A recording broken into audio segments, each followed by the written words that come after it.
तो 2022 के वर्ल्ड टी20 में जब टीम इंडिया को हार का सामना करना पड़ा था तो एक कॉन्शियस डिसीजन लिया गया था कि रोहित शर्मा हो गए, विराट कोहली हो गए, केएल राहुल हो गए, इन सीनियर खिलाड़ियों को बाहर करके युवा हार्दिक पांड्या की लीडरशिप में जो है वो टीम इंडिया यंग प्लेयर्स के साथ आगे बढ़ेगी। बट 2024 का टी20 वर्ल्ड कप आने से ठीक पहले एक बार फिर से यू टर्न मार लिया गया है और रोहित शर्मा और विराट कोहली दोनों टीम में वापस आ गए हैं और अफगानिस्तान के सामने 3 टी20 मैचेस की सीरीज के पहले टी20 मैच में, जो कि पीसीए स्टेडियम मोहाली में खेला जाएगा, शाम को 7 बजे से शुरू होगा और आप इसकी लाइव स्ट्रीम जियो सिनेमा पर और स्पोर्ट्स 18 पर आप इसको एंजॉय कर पाओगे। उससे पहले टीम इंडिया के हेड कोच राहुल द्रविड़ साहब प्रेस कॉन्फ्रेंस में तशरीफ लाए और उनसे पूछा गया कि अब जब रोहित शर्मा और विराट कोहली वापस आ गए हैं तो भाई यंगस्टर्स का क्या होगा, ईशान किशन टीम में क्यों नहीं है, श्रेयस अय्यर का क्या होगा, और आगे जाते हुए जब एक बार आपने यू टर्न मार ही लिया है तो भाई टीम इंडिया का जो बैलेंस है, जो कॉम्बिनेशन है खास करके बल्लेबाजी में, वो किस तरीके से बनेगा। तो उन्होंने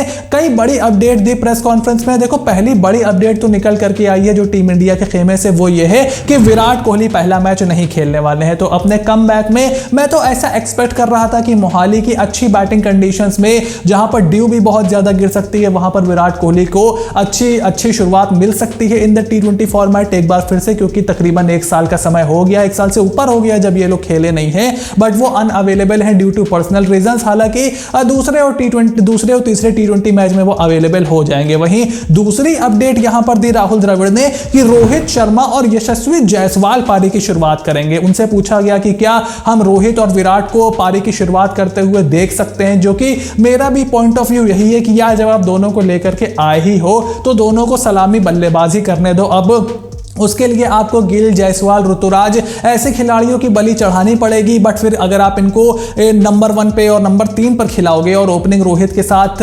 जायसवाल करेंगे तो फिर आपको रिंकू सिंह को भी एक टाइम के बाद बाहर करना पड़ेगा। सो ये टीम इंडिया को चूज करना था, बट राहुल द्रविड़ ने साफ कर दिया है कि जायसवाल और रोहित शर्मा ही पारी की शुरुआत करेंगे, यानी कि जब विराट कोहली आ जाएंगे तो वो नंबर 3 ही खेलेंगे। और इसी मैच से जुड़ी हुई एक तीसरी अपडेट भी है अफगानिस्तान के खेमे से, जहां पर उनके सबसे बड़े डिग्री वाले खिलाड़ी, सबसे बड़े खिलाड़ी राशिद खान इंजरी की वजह से रूल्ड आउट हो गए हैं। जो उनकी बैक की सर्जरी हुई थी उसकी रिकवरी में अभी थोड़ा सा समय लग रहा है, तो उनको ठीक ठाक फील नहीं हुआ, तो उनको इस टी20 सीरीज से रूल्ड आउट कर दिया गया है। यानी कि जो सबसे बड़ा खतरा टीम इंडिया के सामने था इन दिस टी20 सीरीज, वो अब टल गया है। तो जो कम बैक प्लेयर्स हैं और जो यंगस्टर्स हैं उनके लिए थोड़ी सी राहत की खबर जरूर है। तो अब सवाल यह है कि विराट कोहली के पहले मैच में अनअवेलेबल होने और रोहित शर्मा और यशस्वी जायसवाल के ओपनिंग पेयर के कंफर्म हो जाने के बाद टीम इंडिया की जो प्लेइंग 11 है वो किस तरीके से दिखाई देगी। और सबसे बड़ा सवाल यह है कि शुभमन गिल का अब क्या होगा। तो देखो, मेरे हिसाब से जो प्रोबेबल प्लेइंग 11 होगी,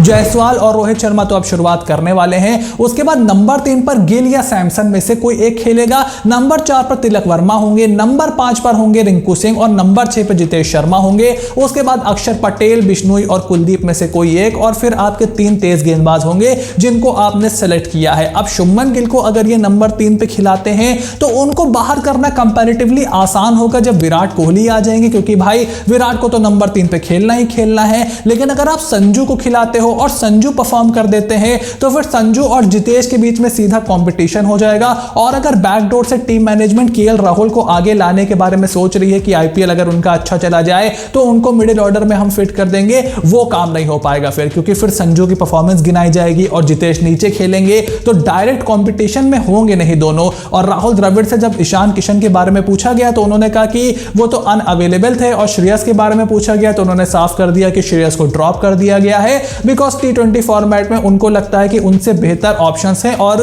कंपटीशन भी ज्यादा है। जितेश के बारे में भी बात हुई तो उन्होंने कहा कि वो lower order wicket keeper batter ढूंढ रहे हैं, तो जितेश तो उसके लिए परफेक्ट हैं। और रिंकू ने ऑलरेडी रन बना करके रखे हैं, हार्दिक और सूर्या को तो आना ही आना है, बारिंग की वो फिट हो तो वो भी आ जाएंगे। तो 4 प्लेयर तो आपके यही हो गए, फिर रोहित और विराट हो गए, तो भाई 6 बल्लेबाज तो आपके हो गए।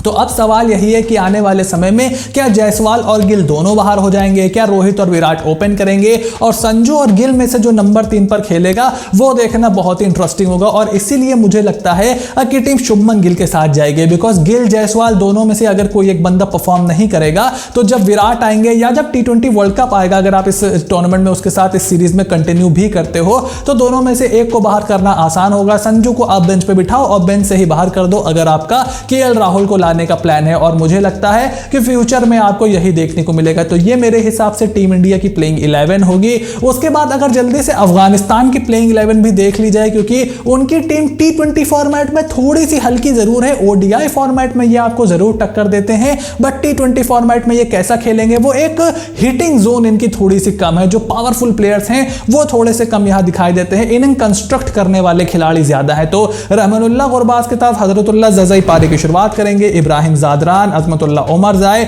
नजीबुल्लाह ज़ादरान, मोहम्मद नबी, करीम जन्नत, ये आपकी बैटिंग ऑर्डर हो गई। इसमें कुछ ऑलराउंडर्स हैं। उसके बाद नूर अहमद, नवीनुल हक, फजल हक फारूकी और मुजीबुर रहमान यहां पर हो गए। तो फजल हक फारूकी, नवीनुल हक, अज़मतुल्लाह उमरज़ाई, करीम जन्नत, ये आपके पास 4 सीमिंग ऑप्शन हो गए। मुजीब, नूर और नबी आपके पास 3 स्पिन ऑप्शन हो गए। तो 7 गेंदबाजों के साथ अफगानिस्तान उतर रही है और हम बाद में ये रोना रोते रहते हैं कि हमारे बल्लेबाज जो है गेंदबाजी नहीं करते। भाई जो बल्लेबाज गेंदबाजी करते हैं, जैसे यशस्वी जायसवाल लेग स्पिन करते हैं, तिलक वर्मा बहुत ही अच्छी ऑफ स्पिन करते हैं, इनको तो आप बाहर कर दोगे क्योंकि आप फिर से यू टर्न मार करके पास में चले गए हो। एक खिलाड़ी है जो कि 17 साल से T20 फॉर्मेट खेल रहे हैं, 3-4 T20 वर्ल्ड कप पिछले, उनका प्रदर्शन बिल्कुल भी अच्छा नहीं है और उन्हीं के साथ क्लब करके आपने विराट कोहली को भी बाहर कर दिया था। तो जब आप रोहित को वापस लाए हो तो फिर विराट को लाना ही लाना था, फिर तो उनको बाहर करने का कोई चांस ही नहीं था। But that is the way it is. बस मेरा यहां पर थोड़ा सा सजेशन यह है कि आगे जाते हुए कोई भी खिलाड़ी अगर अपने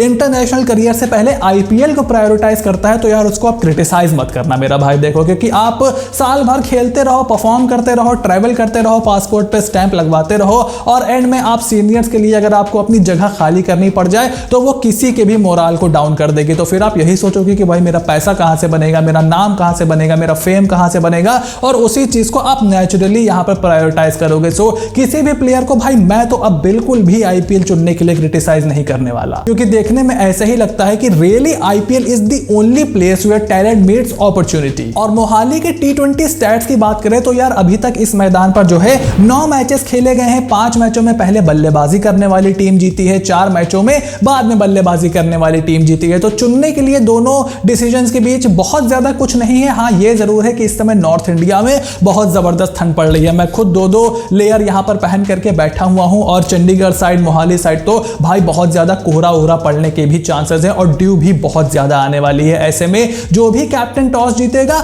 वो पहले गेंदबाजी करने का ही फैसला करेगा, बिकॉज 22 के करीब वहां पर टेम्परेचर रहने वाला है एवरेज, लेकिन रात में ये गिरेगा, 11-12 तक भी पहुंच सकता है। उसके बाद हवा भी वहां पर ठंडी ठंडी चल सकती है और फॉग और ड्यू को भी आपको यहां पर जहन में रखना होगा। और अब अगर एंड में 3 प्रेडिक्शन मुझे अपनी करनी हो तो यार मेरी पहली प्रेडिक्शन तो यह है कि 170 से 180 के बीच रन बनने वाले हैं, क्योंकि नए बॉल से फास्ट बॉलर्स को जरूर मदद मिल सकती है। खास करके अगर भारत पहले बल्लेबाजी करेगा तो नए बॉल से भी बहुत ज्यादा थ्रेटनिंग नहीं है अफगानिस्तान की जो यूनिट है, और उनको अगर आपने थोड़ा सा काउंटर कर लिया तो फिर आपको यहां पर रन बनते हुए दिखाई देंगे। तो 170-180 रन मुझे लगता है कि यहां पर बनने वाले हैं। उसके बाद रहमानुल्लाह गुरबाज और अज़मतुल्लाह उमरज़ाई, ये 2 खिलाड़ी ऐसे हैं जो कि मुझे लगता है इस मैच में अपनी छाप छोड़ सकते हैं फॉर अफगानिस्तान, और इनको जल्दी निपटाना टीम इंडिया के बॉलर्स का काम होगा। उमरज़ाई तो बॉलिंग से भी कंट्रीब्यूट करेंगे। उसके बाद तीसरी प्रेडिक्शन बहुत ही सिंपल प्रेडिक्शन ये है कि टीम इंडिया इस मैच को अपने नाम करने वाली है। अब अगर विराट कोहली होते तो मैं एक प्रेडिक्शन ये भी करता